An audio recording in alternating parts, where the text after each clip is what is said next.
Hello, আমি সৌমিতা। তো তোমরা সবাই কেমন আছো? তো তোমাদেরকে আজকে ছোট্টখাটো একটা রেসিপি দেখাবো বলতে পারো, কারণ আমার মা বাড়িতে নেই। তাই আমাকে সব কাজ করতে হবে। এই যে সব কিছু কাটাকুটি করে নিলাম। এই দুষ্টুটা তখন আমার কাছে বসে খেলছিল।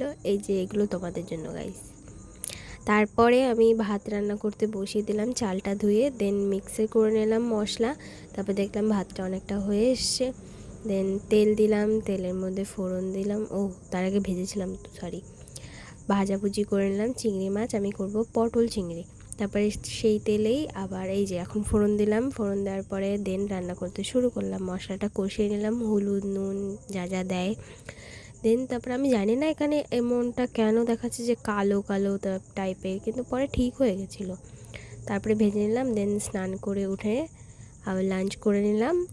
আর দেন মা রাতে এসেছিলো বাড়ি প্রসাদ নিয়ে। তারপরে এই যে এনাদেরকে প্রসাদ দিয়ে ঘুমিয়ে পড়লাম। টাটা।